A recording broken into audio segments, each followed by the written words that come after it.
saya doa, ya Allah capek juga ya Allah, saya ketiduran, terus kayak mimpi ada bilang gini, kau ini udah jadi petugas gratis lagi, masa kau ngeluh, kata dia. Jadi saya bangun, ya astagfirullah, saya bilang.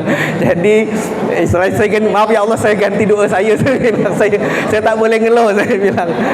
Ya Allah, kuatkanlah badan, bukanlah jamaah gitu ya. Jadi saya sempat revisi doa, kata orang, jadi tak boleh ngeluh. Labbaik Allahumma labbaik, labbaik la syarika laka labbaik, innal hamda wan ni'mata laka wal mulk la syarika lak. Nah, ini foto awal nih. Ini ada tim Kloter 23, ada saya sendiri, ada ketua Kloter Pak Eko dari Sanggau, Pak Prof Didi sebagai ibadah, dan perawat Nersandi dari Sabang. Nah, jadi tahun ini apakah memang satu Kloter satu nakes? Dua ya Pak ya, alhamdulillah masih dua, berarti formasinya adalah satu dokter satu perawat. Dan ini juga kami sama nih, satu dokter satu perawat, karena sebelumnya itu pada saat pelatihan itu cuman salah satu aja. Jadi Bapak Ibu bayangkan satu, ya Pak? Oh, jadi dua perawat Pak? Oh, alhamdulillah. Jadi formasinya kembali ke tahun 2023 ya Pak ya. Jadi satu dokter dua perawat, alhamdulillah. Jadi istilahnya lah harusnya lebih bisa memaksimalkan dari sumber daya manusia tenaga kesehatan dalam melayani Bapak Ibu semua. Nah, ini mukanya udah senang nih. Ini ada yang bisa nebak dah nih. Ini pulang atau pergi nih? Pulang atau pergi? Ada yang pergi, alasannya apa nih? Masih segar, sehat. Nah, kalau pulang? Nah, jadi ini jawabannya adalah pulang. Karena jujur kalau dari kami tim kesehatan bebannya sudah hilang. Jadi Bapak Ibu udah sendiri perbandingannya ya, yang mana pergi mana pulang. Oke, maaf. Nah, ini adalah suatu proses penyelenggaraan kesehatan haji. Yang pertama adalah dari sebelum keberangkatan, perjalanan selama di Arab Saudi dan kepulangan. Nah, kita sudah melewati tahap ini pembinaan kesehatan, yaitu yang kita penetapan istiqtoah, pemeriksaan kesehatan sudah kita lakukan. Nah, sekarang kita tinggal menunggu tes kebugaran dan vaksinasi. Lanjut, nah setelah itu akan adanya pemeriksaan kembali di Batam. Nanti akan saya tampilkan fotonya. Setelah itu keberangkatan di dalam pesawat Arab Saudi, tiba di Bandara Jeddah, dan kepulangan. Oke, next. Nah, jadi untuk pembinaan kesehatan pada masa tunggu, nah sekarang inilah Bapak Ibu yang sedang kita lakukan. Nah, jadi istilah jangan terlena. Kenapa? Kemarin kan sudah kita tetapkan istiqtoah nih. Nah, nanti tiba-tiba makan tak pantang, istirahat tak teratur, obat bolong-bolong. Nah, nanti dicek di Batam, tensi tinggi pula. Karena beberapa kasus kemarin sempat tuh 190/110 misalnya. Nah, dari Batam tuh enggak mau tuh. Itu enggak bisa langsung kita stempel layak terbang. Dievaluasi dulu, dikasih obat dulu. Ada juga bisa ada luka yang masih basah, luka DM misalnya. Nah, itu harus kita tetap sana dulu seperti itu. Oke, nah ini sama aja. Nah, ini ada yang Bapak Ibu ada bertanyakan pas di grup. Nah, ini ada yang form yang bahasa Arab. Nanti dari petugas puskesmas akan memberikan form ini. Nanti Bapak Ibu akan ini adalah salah satu form data obat rutin dan yang akan dibawa. Jadi nanti Bapak Ibu list apa-apa aja obatnya, dicatat berapa miligram dan berapa jumlah yang akan dibawa. Oke. Nah, ini sama aja, yaitu tentang pembinaan kesehatan pada masa keberangkatan. Nah, jadi di sini prosesnya itu adalah kita kan ada dua penerbangan nih, penerbangan pagi, siang. Nah, misalnya hari ini kita berangkat nih. Setelah itu kita akan tiba di Batam. akan kita istirahat dulu mungkin 1 jam atau 2 jam, dan akan kita dikumpulkan di Aula Batam. Itu akan kita langsung mungkin penyambutan lah ya. Nah, setelah penyambutan, nah akan ada pemeriksaan. Pemeriksaan itu apa-apa aja yang diperiksa nanti akan saya sampaikan. Nah, selanjutnya paling kita tuh nggak bisa, paling kurang dari 24 jam tuh kita nggak ada tidur, untuk tidur bermalam tuh nggak ada. Itu udah pasti menguras tenaga. Belum lagi perjalanan dari Batam ke Arab Saudi 11-10 jam kurang lebih. Oke, next. Nah, ini sudah saya sampaikan tadi. Nah, apa aja sih yang akan diperiksa waktu di embarkasi Batam? Yang pertama sudah pasti adalah tekanan darah, kita cek saturasi, ini biasanya sudah pasti untuk komorbid. Selanjutnya untuk HB rapid, pemeriksaan HB ulang. Untuk para jemaah takutnya anemia yang kurang dari 8,5, itu biasa ditunda dulu tuh, diobservasi dulu. Nah, yang sudah pasti adalah cross check kembali data Sidkohatkes. Nah, jadi biasanya Bapak Ibu yang ada riwayat jantung, penyakit paru kronis, atau stroke atau yang lain akan dimatchingkan tuh dengan apa yang sudah diinput dari petugas puskesmas masing-masing setiap kota Pontianak atau di seluruh Indonesia. Biasanya kalau tidak cocok atau ada data yang kurang, pasti pihak Batam akan mengonfirmasi ke daerah. Seperti itu. Makanya kami memang menginputnya itu tidak boleh salah. Karena kalau sudah salah, saat berapa angka aja itu prosesnya lebih panjang lagi. Nah, ini Bapak Ibu foto pada saat bagaimana Bapak Ibu nanti akan diperiksa. Jadi nanti akan misalnya ada buka 10 meja, akan dipisahkan yang mana lansia lebih dari 60 tahun, kurang dari 60 tahun, diutamakan yang 60 tahun terlebih dahulu, akan diperiksa seperti ini. Sudah ditentukan diperiksa, akan di stiker layak terbang di tasnya. Nah, seperti itu ya. Nah, ini tadi saya bilang nih, ini muka tegang nih. Nah, terutama kayak kacamata yang tegang mukanya. Kalau Pak Prof sih kayaknya tenang. Nah, jadi inilah yang pada saat keberangkatan. Nah, jadi nanti Bapak Ibu akan dicetak kartu. Jadi ini adalah kartu jemaah haji, istilahnya identitas kita di sana. Jadi paspor itu akan dipegang oleh sektor. Ya, Pak Bandi ya masih dipegang sama sektor. Nah, jadi kartu-kartu inilah sebagai pengganti paspor tersebut. Jadi jangan sampai hilang Bapak Ibu ya. Karena untuk data yang di depan ini kita akan men-scan di satu haji itu. Jadi nama jemaahnya, nomor untuk karomnya, ruang hotelnya. Nah, yang di belakang ini adalah untuk scan barcode data kesehatan Bapak Ibu. Nah, data inilah yang akan keluar yang sudah kami input di daerah masing-masing. Nah, ini lanjut sama aja selama perjalanan. Nah, faktor fisik penerbangan. Jadi ini akan didetailkan oleh Dr. Amanda untuk detailnya apa aja sih penyakit ini, bagaimana penanganannya, pencegahannya seperti apa. Nah, ini saya hanya memaparkan secara superficial aja. Jadi permasalahan atau mungkin faktor-faktor risiko penyakit apa aja sih pada saat di pesawat, yaitu ada ergonomi. Jadi posisi duduk kita mungkin karena terlalu lama juga bisa artralgia atau nyeri sendi, fatigue, kelelahan, dehidrasi, hipoksia, itu kekurangan oksigen. Selanjutnya ada hipotermi karena kedinginan, mabuk udara. Nah, ini banyak juga mabuk udara nih Bapak Ibu ya. Makanya salah satunya adalah bekal obat mabuk. Tapi tenang aja, petugasnya nanti akan ready kok untuk obatnya. Selanjutnya trap gas. Nah, trap gas ini istilahnya karena badan kita ini ada banyak rongga, jadi lebih rentan kayak lambung, dia asal lambungnya naik, jadi gampang kayak sendawa. Nah, telinga kita kadang agak berdenging seperti itu. Nah, jadi adalah untuk posisi kursi. Jadi Bapak Ibu paling tidak sudah harus tahu di mana posisi petugasnya. Biasanya kalau kami sebar tuh petugas ketua di depan, mungkin nakesnya ada di tengah atau ada yang di belakang. Tapi paling tidak atau tidak seperti itu, petugasnya mungkin akan kumpul, tapi setiap berapa jam itu akan keliling.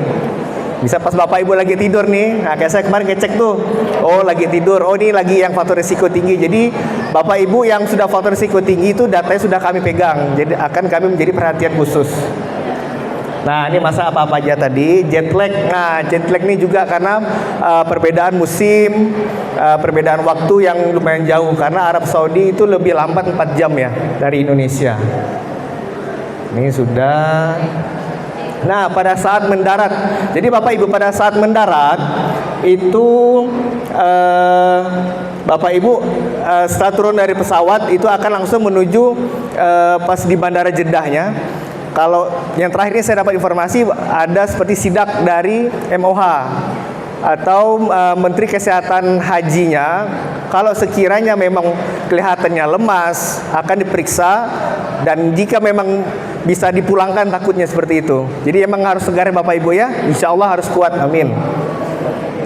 Nah, pembinaan kesehatan di Arab Saudi. Nah, jadi untuk di sini udah pasti karena suhunya itu lebih dari 40 derajat, kelembabannya kurang dari 35 kelembabannya, sudah pasti lebih menguras tenaga, lebih menguras apalagi hati kayaknya. Jadi harus lebih sabar Bapak Ibu ya, dan memang panas di sana. Jadi jemur baju aja tuh 2-3 jam tuh udah kering dah kata orang. Jadi saking panasnya. Nah, otomatis di sini Nah, jadi makanya lebih faktor kelelahan itu adalah nomor satu yang sering kami temui. Nah, ini ada juga kegiatan, kami menggelar kegiatan olahraga bersama jamaah. Nggak setiap hari sih, seminggu berapa kali. Jadi istilah untuk peregangan juga. Yang kedua takut Bapak Ibu bosan. Nah, yang paling sering bosan itu saya temukan adalah bosan sama makanan biasanya. Jadi berapa kali jamaah tuh pergi keluar cari makan seorang. Nah, ada juga memang masih bertahan dengan makanan yang sediakan, tapi tidak apa-apa, betul kata Pak Basuki. Nikmati ya, alhamdulillah, dan syukuri. Oke, nah ini kegiatan kesehatan, kami melakukan visitasi ke kamar-kamar. Jadi kemarin itu kami sempat, kata orang tuh main kucing-kucingan. Kami tidak membuka pos kesehatan karena ada penyidakan dari MOH bahwa kami tidak boleh buka pos kesehatan. Jadi biasanya kami tuh mungkin standby itu, misalnya buka jam 8 pagi sampai jam 11 siang tutup, nanti jam 2 buka lagi tuh sampai sore atau malam. Itu biasanya di lobi hotel agak pojok biasanya. Nah, cuman kemarin dari MOH itu tidak boleh kami beroperasi. Jadi kami kalau ada jemaah yang sakit, kami memaksimalkan grup. Jadi nanti Bapak Ibu akan dibentuk grup, misalnya kloter, kayak kami kloter 23. Jadi di situ ada grup karu-karom itu. Karom berapa, karu berapa, nanti Bapak Ibu bisa koordinasi ke karu-karomnya, karu-karomnya akan informasikan lagi ke petugasnya, seperti itu. Nah, ini kok hilang ya Pak ya? Nah. Nah, ini pada saat kegiatan kami di yang kiri ini di Mina. Jadi dimanapun Bapak Ibu sakit, insya Allah kami akan menemukan tempat cantolan infus kalau memang perlu diinfus. Mau di tiang atau mau di tenda, itu akan kami apapun kami pakai. Sampai kalung nemtek kami pun itu bisa jadi untuk cantolan infus, tempat infus seperti itu. Nah, ini kami persiapan obat. Jadi kami di dalam setiap kami kemana-mana itu kami sudah menyiapkan 2 tas besar. Itu sudah kami pak tuh untuk paket infus, paket obat, sudah kami pisahkan seperti ini. Jadi itu salah satu langkah bisa mempercepat untuk layanan Bapak Ibu. Oke, nah ini pada saat umroh. Jadi memang sudah saya sampaikan sebelumnya, jarak untuk tawaf itu kurang lebih 1,6 sampai 2 kilo. Untuk sa'i juga kurang lebih 3 kilo juga. Nah, jadi memang alhamdulillah Bapak Ibu sudah katanya mengamalkan lah ya, atau sudah ikhtiar untuk jalan kaki, membiasakan jalan kaki, itu sudah alhamdulillah sekali. Karena ini salah satunya di sana kita pasti selain ibadah rohani ya fisik itu sudah pasti. Oke, nah ini masalah-masalah pada saat di Masjidil Haram juga. Jadi karena nggak tahu ya ini Mina Jadid ya, sudah jadi apa belum ya Pak ya? Tapi sudah ya Pak ya, lebih jauh ya. Lebih jauh saya dapat informasi. Itu aja pada saat di Mekah yang kita daerah sisa aja tuh pakai bis dari Arab Saudi aja itu kurang lebih 20 menit. Nah, apalagi di Mina Jadid juga jauh juga saya dapat informasinya. Oke, nah puncak haji yaitu di Arafah, Musdalifah, dan Mina. Nah, jadi Bapak Ibu saya harapkan kita kompak yang pertama. Yang kedua kita harus satu suara, satu komando. mungkin dari pimpinan nanti Muhammadiyah yang akan memberi komando, karena takutnya kalau kita tidak kompak, tidak satu suara, nanti akan pecah nih. Bapak Ibu kemana, instruksinya apa? Karena beberapa kali kemarin ada kloternya itu sudah ada instruksi jangan naik bis, misalnya dari mau ke Arafah nih. Mungkin nggak tahu ya, nggak sabaran atau memang ada diajak-ajak kawan, akhirnya terpisah sama rombongannya. Nah, kalau di Arafah kita sudah banyak tuh luas tuh tenda-tendanya. Walaupun sudah ada penanda, tapi nggak tahu juga kan di mana nih petugasnya, di mana dari jamaah haji kita juga udah di mana. Nah, jadi salah satu faktor resikonya untuk risiko kesehatan di sini adalah kelelahan, exacerbasi akut penyakit kronis. Makanya ada penyakit-penyakit tertentu tetap harus dilaporkan kepada petugas. Nah, ini yang paling kanan nih, kalau tak kenal nih, Pak Basuki bersama tim petugas ini mau survei kondisi tenda di Arafah. Ini kenapa saya tampilkan? Jadi Bapak Ibu sudah ada gambaran nih bagaimana posisi dan seberapa luasnya tenda di Arafah dengan jumlah jamaah. Sudah pasti kita akan tidur dempet-dempetan, saling bersentuhan kalau laki-laki, tapi dipisah sih, ikhwan akhwatnya dipisah. Nah, Bapak Ibu bisa lihat ya, seperti ini. Ini sudah ada yang tidur kecapean. Nah, lanjut waktu kita bermalam mabit di Musdalifah. Saya setuju juga apa disampaikan dari Pak Basuki tadi. Kita syukuri dan kita berpikir positif aja apapun yang terjadi di sana. Dan memang selama puncak haji itu pasti amat sangat menguras kesabaran dan emosi. Mungkin dari petugasnya ada, mungkin sama jemaahnya juga ada. Karena itu tadi, ujian-ujian situlah yang insya Allah akan menaikkan harkat, derajat, dan iman kita pada Allah Subhanahu Wa Taala. Oke, nah ini posisi kita pada saat mabit di Musdalifah. Bapak Ibu bisa bayangkan dengan jemaah berjuta-juta dari di luar negara satu dunia istilahnya. Jadi memang disarankan, memang kita kami tetap bekalkan masker. Yang kedua oralit. Nah, kami pasti akan bekal oralit untuk para jemaah tuh. Kalau memang masih kurang, kami sampai taruh oralit di depan kamar. Jadi Bapak Ibu kalau mau ambil aja kayak gitu. Jadi tidak perlu ngetok pintu mau ambil, saking banyaknya stok kayak gitu ya. Oke, nah ini juga yang sudah disampaikan Pak Bas, bahwa bis itu tidak menjemput jamaah. Akhirnya kami jalan kaki. Ini sampai ada yang kakinya pecah, lecet. Karena memang kalau kita mungkin telat sedikit mengambil keputusan, itu matahari sudah panas. Nah, jadi otomatis banyak resiko kesehatan yang timbul. Ada yang pingsan, nah ada yang memang kecapean, ada yang heat stroke. Nah, heat stroke itu memang panas yang berlebih, itu yang bahaya. Nah, ini kata orang udah tuh duduk dan nih. Nah, itu saya di tengah tuh gitu payung, kecapean jalan. Oke, nah ini pada saat di Mina. Nah, di Mina itu kurang lebih juga sama untuk dalam kondisi tendanya. Oke. Nah, penyakit yang perlu diwaspadai itu ada sengatan panas atau heat stroke, yang kedua dehidrasi, tiga kelelahan, keempat gawat darurat. Nah, ini Bapak Ibu kalau nggak bisa dilihat di slide-nya. Itu kami bawa APD kami bilangnya. Yaitu yang pertama itu warna merah, payung dibawa. Kalau ada kacamata hitam boleh, nggak apa-apa. Masker juga bekal ya, karena kita nggak tahu nih orang batuk pilek di sana ketularan. Selanjutnya, nah itu ada ketua kloter kami bawa ini nih. Itu bukan parfum ya, itu semprotan. Nah, jadi kami itu rajin semprot-semprot. Nah, jadi untuk semprot air biar tidak dehidrasi, air juga pasti kami bekal. Insya Allah kalau air di sana berlimpah, asal Bapak Ibu mau minum ya. Seperti itu ya. Nah, ini panasnya dan ini terowongan Mina. Bapak Ibu bisa lihat dengan kondisi seperti itu berjuta-juta pasti lebih menguras tenaga juga, lebih cepat capek juga. Nah, ini Bapak Ibu bisa lihat, ini saya lagi gendong nenek-nenek. Nah, jadi memang teknisnya kami itu, petugas kami adalah paling belakang.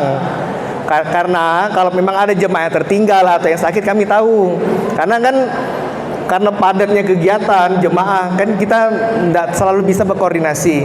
Nah kebetulan nenek ini lagi berdua sama temennya, mau pingsan kan, udah pucat mukanya. Memang kami buat tas tuh, ini lengkap nih tasnya nih, isinya nih teman saya tuh. Nah jadi ini nenek kenapa nek? Lemes dok. Nah nenek ada terus kayak scan kan, scan riwayatnya apa, diabetes segala macam. Nah setelah dicek lupa gulanya rendah, 65 gulanya, udah keringat dingin. Tapi tetap masih memaksakan untuk lempar jumroh. Sedangkan ini udah agak mau di tengah-tengah nih, ini udah dekat nih mau kita melempar jumroh, ini udah di jembatan. Setelah itu, ya udah nenek duduk dulu, kita kasih air minum. Kebetulan kami ada bekal permen, kasih permen. Saya tanya, nenek beratnya berapa nek? Kilo masih bisa saya bilang.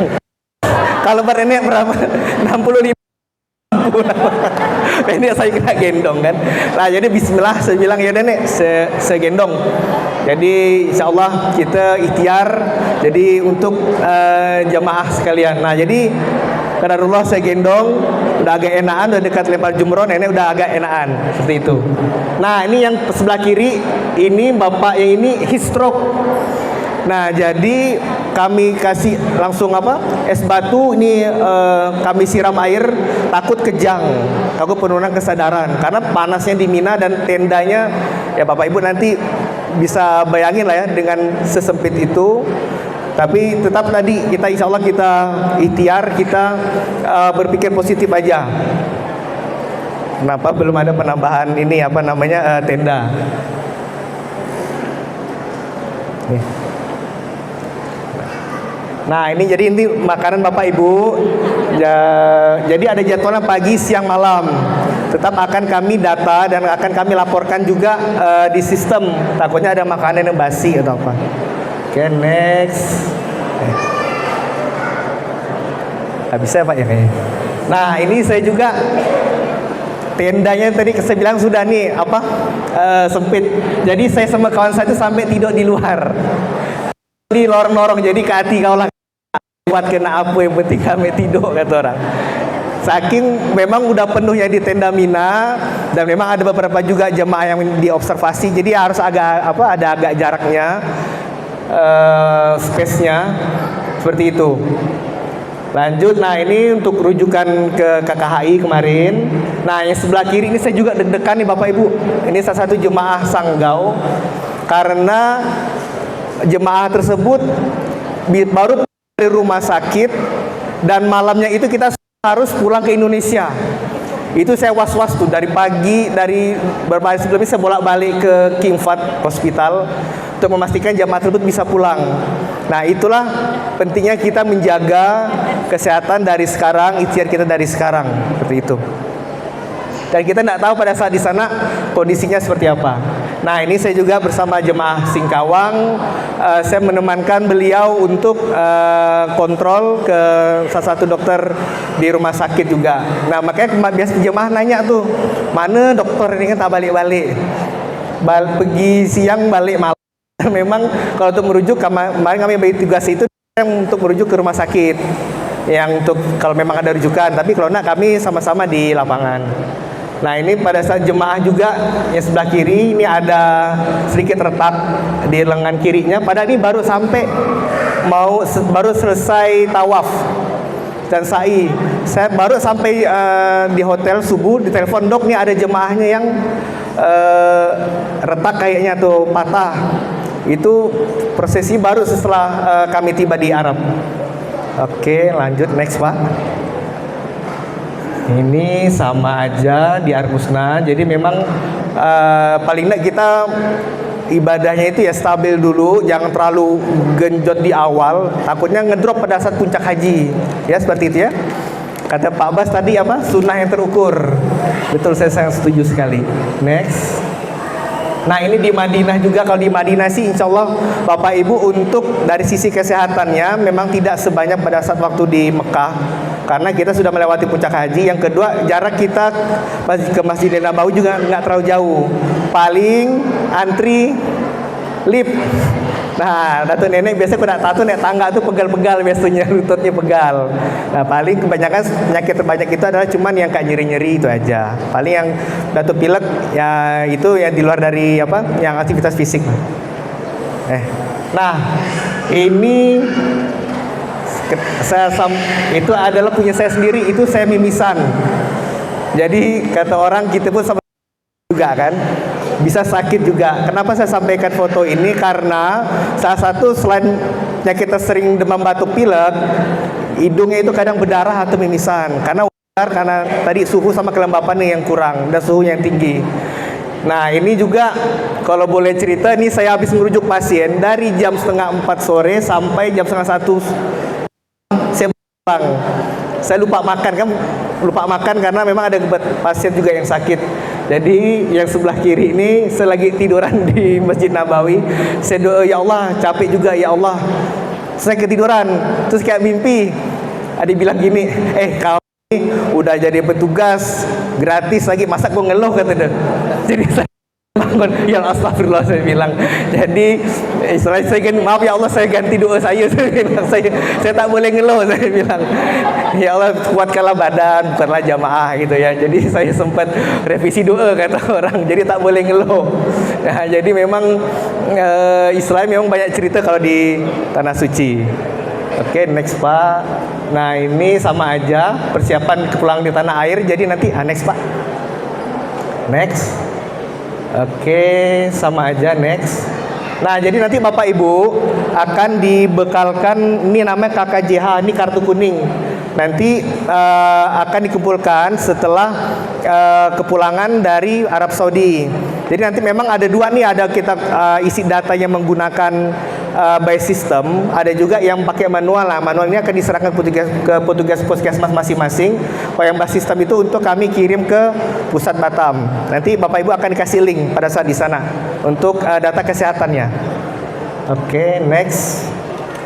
Nah, ini identifikasi masalah apa aja yang tersering yang kami temukan. Ini slide pada saat waktu saya evaluasi di Provinsi Kalbar.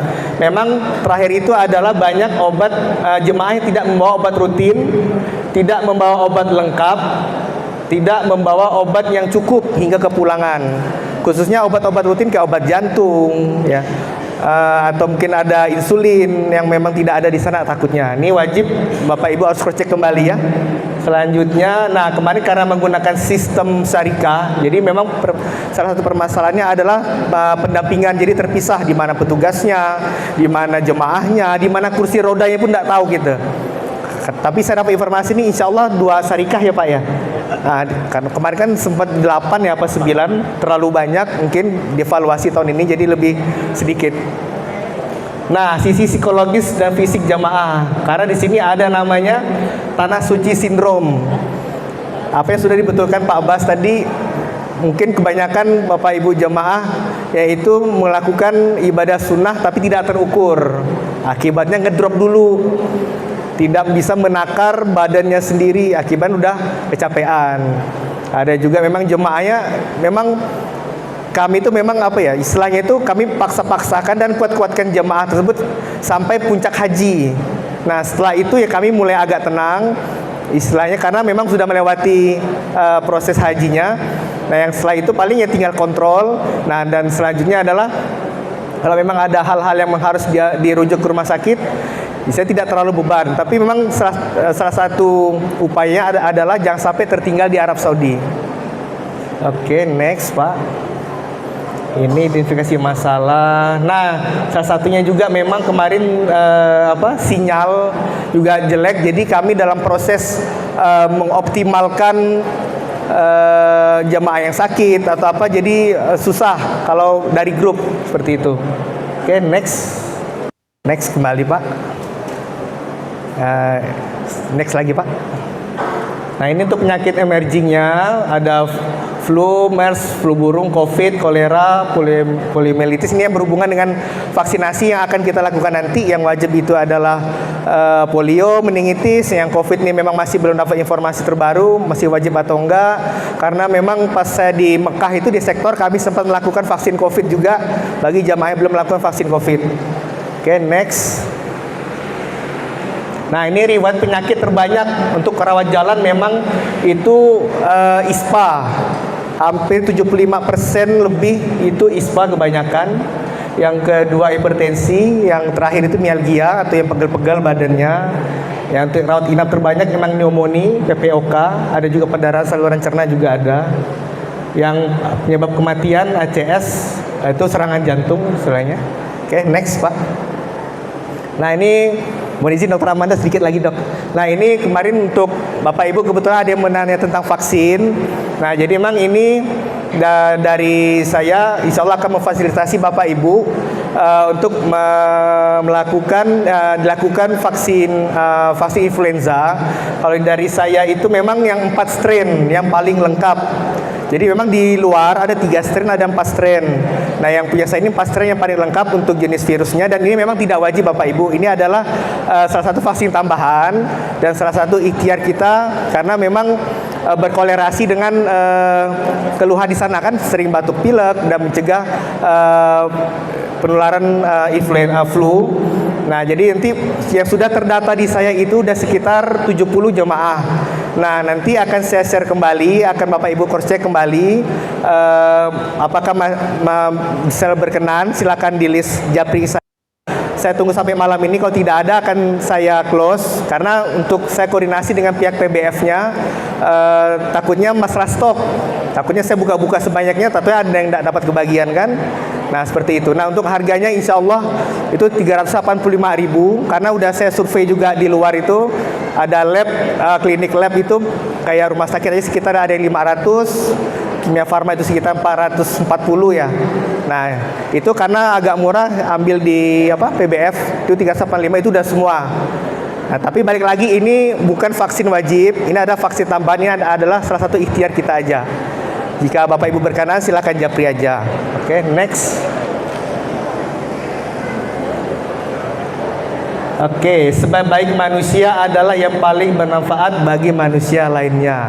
Insya Allah, apapun Bapak Ibu akan lakukan di sana, lakukanlah dengan ikhlas. Lillahi ta'ala, akan Allah balas untuk kebaikan Bapak Ibu sekalian. Oke, mungkin sekian. Terima kasih dari saya.